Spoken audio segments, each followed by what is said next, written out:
घूंघट टूटते ही चीख उठी दुल्हन, किस कदर खूबरू जवान हैं आप, मुझको मरहूम इतने प्यारे थे, हूबहू मेरे भाईजान हैं आप। आइए दोस्तों, भाई ने कहा कि मिजाज बदला जाए, तो मेरा मिजाज भी बदल गया और मैंने चाहा कि शायरी का मिजाज भी बदला जाए, तो मैं दावत सुखन दे रहा हूँ आप ही के दयार के एक ऐसे शायर को जिसने तंज़ो मज़ाह के जरिए इस लाइब्रेरी से तशरीफ लाए, एक ऐसे शायर को जिसने तंज़ो मज़ाह के जरिए सुखन की खिदमत की है। नरकंकाल के उन्वान से वो शायरी करते हैं और बहुत ही अदब के साथ, बहुत ही मोहब्बत के साथ मैं उनको दावत सुखन दे रहा हूँ। वो अपने तखल्लुस को पूरी तरह जी एक बार जोरदार तालियां नरकंकाल साहब के लिए। और मैं जो यहाँ इलेक्ट्रिसिटी डिपार्टमेंट को संभाल रहे हैं उनसे कहना चाहता हूँ कि पंखों को बंद कर दिया जाए। जनाब नरकंकाल, जितना आप हल्का समझ रहे उतना हूं नहीं सर, आप बहुत भारी हैं, ये मैंने अपने लिए कहा था। सद्र साहब को अंधाधुंध प्रणाम करता हूं, मुख्य अतिथि जी को मूसलाधार प्रणाम करता हूं, बाकी शायरों को धुआंधार प्रणाम करता हूं, और फैजाबाद अयोध्या के प्रबुद्ध श्रोताओं आप सबको चैला फार प्रणाम करता हूं।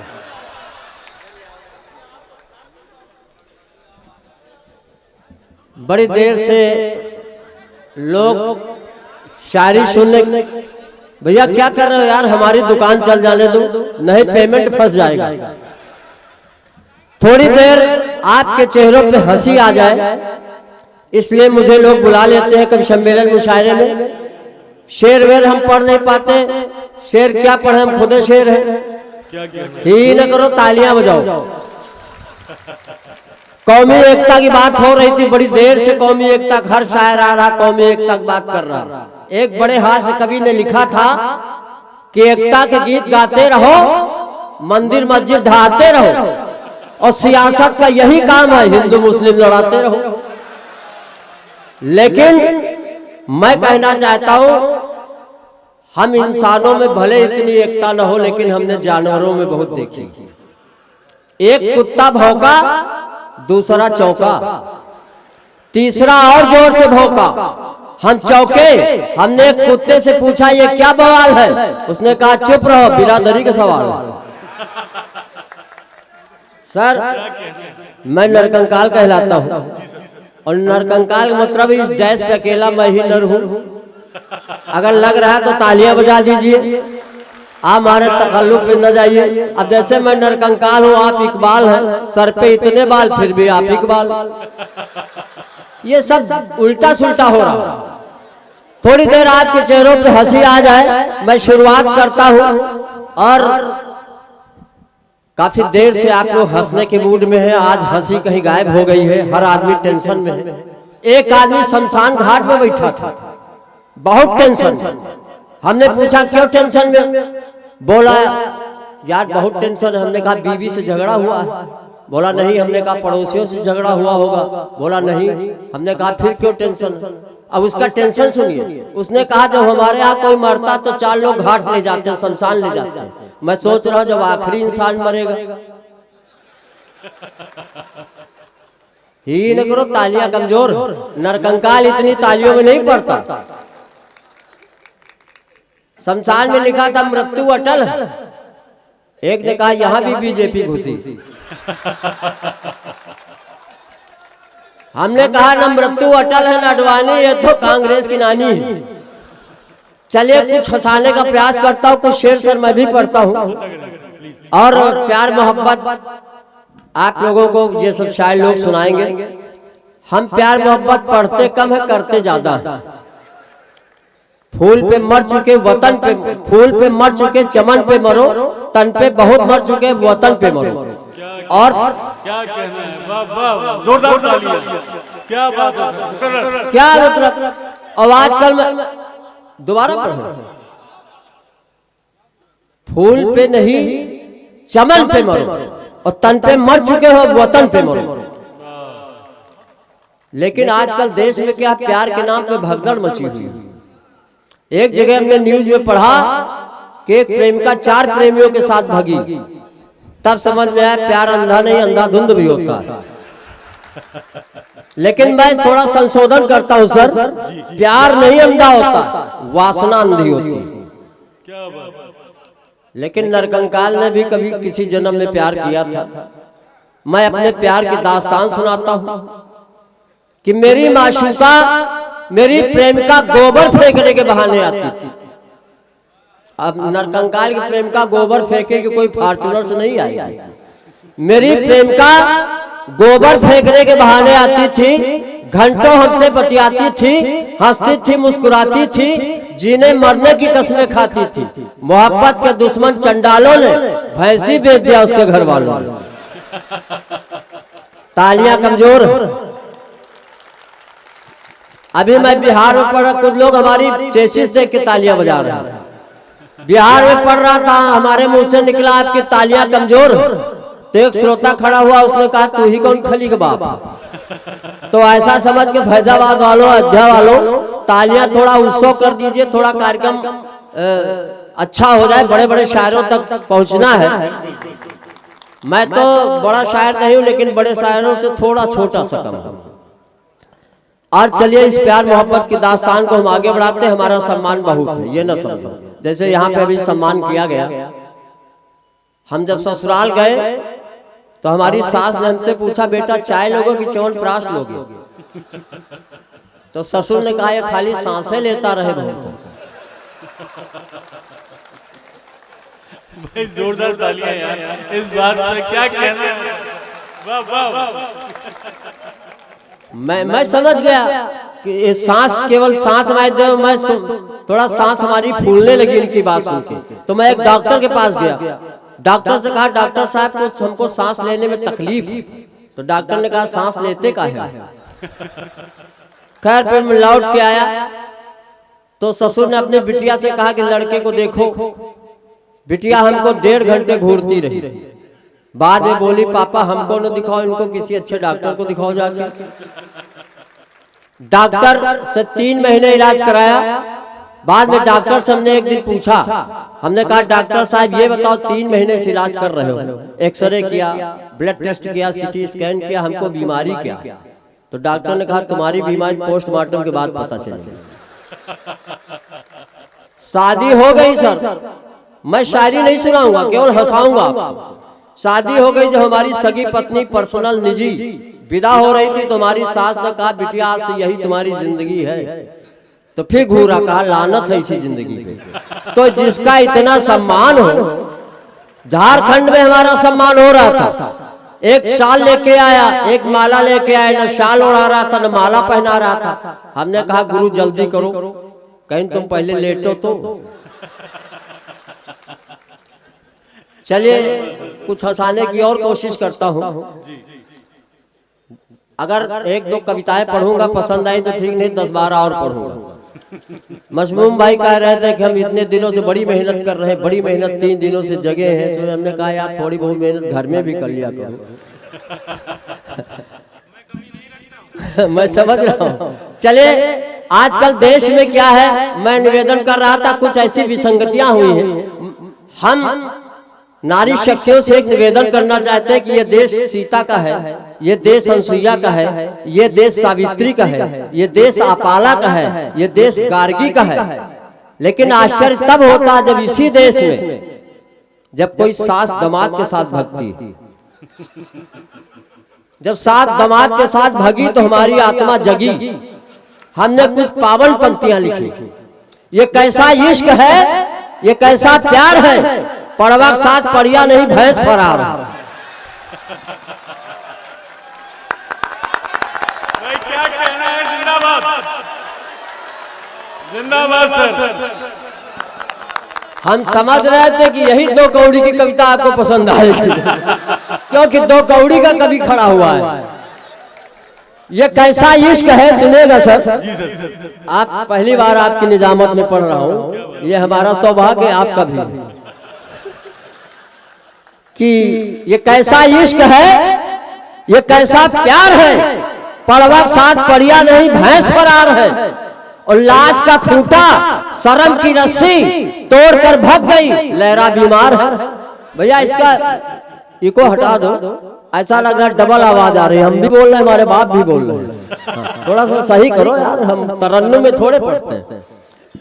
लाज का खूंटा शर्म की रस्सी तोड़कर भाग गई, लहरा बीमार है। और योगी बाबा भी न रोक पाए प्यार की आंधी।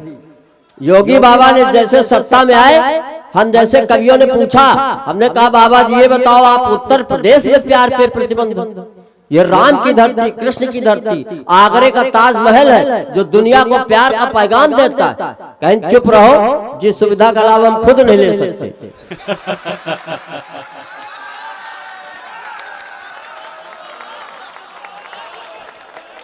आगे से पीछे तक तालियां बजाइए। देखिए हमारे सामने दिक्कत ये है, हम हास्य व्यंग के कवि हैं। कोई कांग्रेस का बैठा, कोई बीजेपी का बैठा, कोई सपा का बैठा, हम लोग कहां मर जाएं। और सुनिए, न जड़ी बूटी, न अनुलोम विलोम, न कपाल भाती, न जड़ी बूटी, न अनुलोम विलोम, न कपाल भाती। अभी आ रहा था मैं तो रास्ते में एक कुत्ते को देखा, वो काफी भूखा लगा, हम भी भूखे थे। बिस्किट लिया, हमने खाया, उसको खिलाया, जैसे खिलाया वो पलटने लगा, जैसे बिहार में एक पलट रहे हैं। तो मशमूम भाई ने हमसे इस कुत्ते को क्या खिला दिया? आपने कहा कुछ नहीं, पतंजलि बिस्किट था। अनुलोम विलोम कर रहा, ही न करो, तालियां बजाओ। बहुत कमजोर तालियों में हम नहीं पढ़ेंगे। न जड़ी बूटी, न अनुलोम विलोम, न कपाल भाती, रामदेव का करे जब कामदेव सवार है। ये कैसा इश्क है, ये कैसा प्यार है, पड़वा के साथ पड़िया नहीं भैंस फरार है।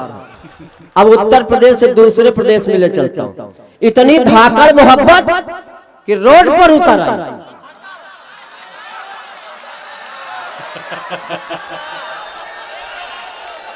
भाई जिंदाबाद अंकल साहब, क्या कहना है? सर केवल हमारी चेसिस न देखो, इंजन जो है उसका बुलेट का लगा हुआ है। क्यों अतुल भाई, क्या बात, आप तो हमको ऐसे घूर रहे हो जैसे खा जाओगे। सुनिएगा, इतनी धाकड़ मोहब्बत कि अब रोड पर उतर आई। 120 किलोमीटर प्रति घंटा रफ्तार है। एक ऐसा इश्क है, एक ऐसा प्यार है, पड़वा के साथ पड़िया नहीं भैंस फरार। आजकल क्या हो रहा है कि 2-2.5 महीनों में 20-25 पति निपट गए। हाँ सर, निपट गए। पहले जो पत्नियां पति को परमेश्वर मानती थी, आज डायरेक्ट परमेश्वर के पास भेज रही है। अब हमें तो लगता अगर यही रहेगा तो शादी में 7 वचन की जगह 8वां वचन ये भी जोड़ा जाएगा। शादी के समय कहेगा पति कि अपने प्रेमी से हमारी हत्या मत कराना। अब तो पति बचाओ अभियान चलाओ मधुप, बता हमारे साथ कौन कौन तैयार है। ये कैसा इश्क है, ये कैसा प्यार है। और महिला हेल्पलाइन तो चालू कर दिया। सरकार से एक दरख्वास्त करता हूँ, महिला हेल्पलाइन तो चालू कर दिया, पुरुष हेल्पलाइन कब देगी सरकार है। एक ऐसा इश्क है, एक ऐसा प्यार है। लेकिन मैं किसी की अवहेलना नहीं करता हूँ, हम पत्नी का बहुत सम्मान करते हैं। जब किसी कार्यक्रम में जाता था तो माँ की चरण वंदना करके जाता था, माँ के पैर छू के जाता था। आज माँ नहीं, लेकिन परंपरा चल रही है। पहले माँ को पैर छूता था, अब बच्चों की माँ को छू के आता हूँ। नहीं ही न करो, तालियां बजाओ। ये असर है नारी शक्ति का। जब आप बैंक जाते हो, विड्रॉल भरते हो तो लिखते हो 2000 रुपये मात्र। किसी के औकात है, लिखो 2000 रुपये।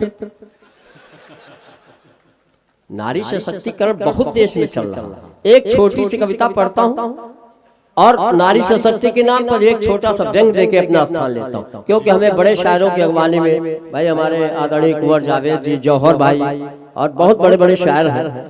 हालांकि बड़े तो हम भी, ये बात केवल हम मानते हैं। हम सब चलिए एक बार बताएं। चलिए एक कविता नारी सशक्तिकरण के नाम पढ़ता हूँ। हालांकि आज काल से चल रहा, अनंत काल तक चलेगा। एक दिन मैं सपत्नीक बाइक से जा रहा था। एक दिन हमारी पत्नी गिलास में दूध लेके आई, बोली पी लो। हमने कहा 20 साल शादी के हो गए, कभी एक गिलास पानी नहीं दिया। कहीं पी लो आज नाग पंचमी। तो मैंने कहा मैं नाग कहाँ से नजर आ रहा हूं, मैं तो केचुआ हूं। और नाग पंचमी नहीं, केचुआ छठी मनाओ। एक दिन मैं सपत्नी बाइक से जा रहा था, जिंदगी एक सफर है गाना गा रहा था कि सामने से गधा आया। पत्नी ने गधे को देखा तो बोली देखो तुम्हारे रिश्तेदार खड़े। हमने कहा ससुर जी प्रणाम। एक दिन मैं सपत्नी बाइक से जा रहा था, जिंदगी एक सफर है गाना गा रहा था कि सामने से गधा आया। मैं बाइक से टकराया, दोनों लोग नीचे आ गए, दो मुंह मिट्टी खा गए। 10-12 लोग दौड़े, मेरी पत्नी को उठाया। ये नारी सशक्तिकरण का ज्वलंत उदाहरण। 10-12 लोग दौड़े, मेरी पत्नी को उठाया। बहन जी कहाँ चोट लगी, हमदर्दी जताया। और मैं दर्द से बिलबिला रहा था, मेरी मदद करो चिल्ला रहा था। मैंने कहा नालायको, बहन का ही दुख दर्द मिटाओगे और जीजा जी मर रहे, इनको कब उठाओगे। और आइए एक छोटा सा व्यंग पढ़ के अपना स्थान लेता हूं। अभी आपने देखा होगा कि सुप्रीम कोर्ट में आवारा और पागल कुत्तों का केस 10 दिन में निपट गया। वहीं से एक व्यंग की शुरुआत करता हूं। क्या अरे पहले के कभी शायद पढ़ते तो हिरन आते थे, वैसे ही प्राणी आते हैं। आओ बैठ जाओ, कोई अच्छा सा पड़ोस देख। सुनिएगा कि सुप्रीम कोर्ट से जब कुत्तों के पक्ष में निर्णय आया, मेरा माथा चकराया। मैंने कहा इंसानों की पीढ़ियां खत्म हो जाती हैं कोर्ट के चक्कर लगाते लगाते, और कुत्ते कितने भाग्यशाली हैं, 10 दिन में न्याय पा जाते हैं। भगवान राम ने जब कुत्ते के पक्ष में निर्णय सुनाया, कुत्ते के मारने के जुर्म में एक ब्राह्मण को कालिंजर का महंत बनाया, तब मेरी समझ में आया कि जो भौंकता है, जो काटता है, समाज और न्यायपालिका उससे डरती है। गाय सीधी होती इसीलिए घास चरती है। एक दिन एक मैडम के कुत्ते को हमने गलती से कुत्ता कह दिया। मैडम हम पर भड़क गई, मर्यादा की लक्ष्मण रेखा तड़क गई, बोली शटअप। मेरे कुत्ते को अगर कुत्ता कहा, मैं इसे डागी बुलाती हूँ, मैं इसे डागी बुलाती हूँ, महंगे से महंगे ब्रेड बिस्किट खिलाती हूँ, नहलाती हूँ, धुलाती हूँ, कार में घुमाती हूँ, यहाँ तक कि इसे अपने साथ ही सुलाती हूँ। मैंने कहा हे ईश्वर, तेरे न्याय के मेघ कहाँ कहाँ बरसते, हमसे अच्छे कुत्ते हैं और हम तरसते हैं। हमसे अच्छे कुत्ते हैं और हम तरसते हैं। और कुत्तों के बिना फिल्मों का भी अधूरा है इतिहास। अब मैं इस कविता को ज्यादा नहीं बढ़ाता हूँ, लास्ट की कुछ पंक्तियां पढ़ता हूँ कि हे ईश्वर, जब भी कर्मवश मुझे कभी कुत्ता बनाना, हे ईश्वर मुझे जब कर्मवश कभी कुत्ता बनाना, तो धोबी का कुत्ता मत बनाना। मैं भी चाहता हूँ अपने भाग्य पे ठिलाना, धर्मराज युधिष्ठिर के साथ स्वर्ग तक जाना। क्या बात। काश हम इंसानों में कुत्तों से वफादारी आ जाती, तो ये दुनिया आवारा और पागल कुत्तों से निजात पा जाती। धन्यवाद, धन्यवाद। क्या बात।